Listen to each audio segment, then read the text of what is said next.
السلام عليكم ورحمة الله وبركاته. ازيكم حبايبي، عاملين ايه؟ يا رب تكونوا بخير. النهاردة بقى عندنا شوية ليمون معصفر كده حلوين قوي، جمال قوي، واظن شكلهم بيتكلم عن نفسه. هنعمله بطريقة حلوة، وبطريقة سريعة وسهلة. وعلى فكرة الليمون المعصفر مفيد جدا، وليه فوائد كتير. العصفر ليه فوائد صحية كتير جدا. يعني لو أحد معدته تعبانة، لو أكل ليمونة بتريحه جدا. سبحان الله، يعني غير الليمون المخلل او اي حاجة تانية يعني. هنشوف النهاردة بقى الطريقة بتاعتنا كده، ويا رب تعجبكم، وتقولوا لي رأيكم فيها. انا الاول في طريقتين. في يا اما بحطه في مية مغلية لمدة دقيقة واحدة واشيله، دقيقة دقيقتين مش اكتر من كده، يا اما اعمله ني خالص. انا النهاردة شققته الاول وحطيته دقيقة في مية مغلية علشان يستوي اسرع. اسبوعين بالظبط هو بقى زي الفل، زبدة بالمنظر ده. عندي كوباية عصفر، عليها معلقتين كبار ملح خشن، وثلاث معالق حبة البركة. بقلب كله في بعضه. ده عيار 2 كيلو على فكرة، انا عاملة 2 كيلو ليمون.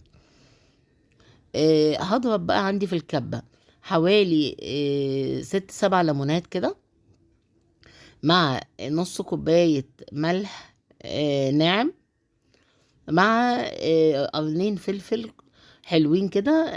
لو حامي خلاص، مش حامي انا حطيت معلقتين هريسة شطة لانه طلع مش حامي. ما بتحبيش حامي ما تحطيش، براحتك. لو مش عايزة الفلفل برضو عادي جدا، بس بيدي طعم حلو طبعا. وهضرب وشوية مية، وهضربهم كلهم في الكبة واصفيهم، وهشوف وهبدأ انزل بيهم على الليمون بعد كده طبعا. انا هبدأ احشي الاول الليمون. هحشيه من فوق، يعني من انا فاتحه 4، هوريكم شكل الليمونه اهيت. هملاها بقى من جوه. طبعا في بيرشوا عليه بس لا، يعني هو ده اصل الليمون المعصفر.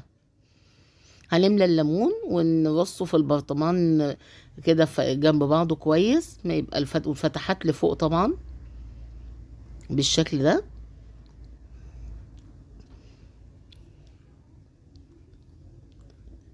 شايفين شكله؟ بعد كده الخليط اللي انا ضربته في الكبه صفيته، وهنزل بيه على الليمون. ولو لقيته محتاج ميه هزود شويه ميه على الخليط ده بقى، مش ملح تاني يعني. يعني لو لقيته مش مكمل للنهايه هزود شويه ميه من عليهم. بس وقت ان شاء الله هيكمل، هيكفي يعني، هيكمل.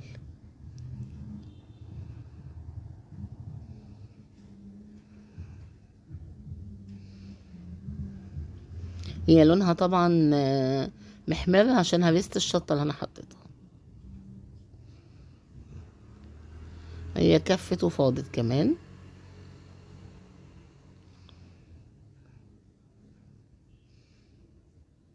هو انا طبعا كنت حاطه شويه ميه صغيرين في الكبه عشان ما تطرطش وتتبهدل، وزودت ميه عليها بعد كده بقى.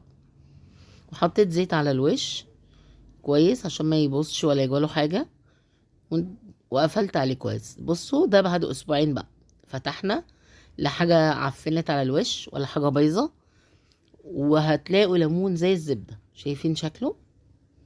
ده بعد اسبوعين بالظبط، عشان حطيته في ميه مغليه لمده دقيقتين. لكن لو عايز اتعمل ني بياخد وقت شويه، بيغيب حبه شويه يعني، يعدي الشهر.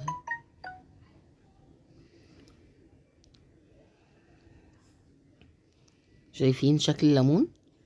والطعم ما اقولكوش حكايه، طعمه حلو قوي.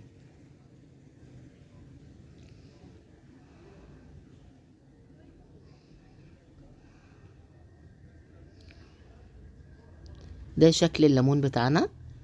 يا رب بس الطريقه بتاعتي تكون عجبتكم، ويا ريت تجربوها وتقولوا لي رايكم فيها ايه.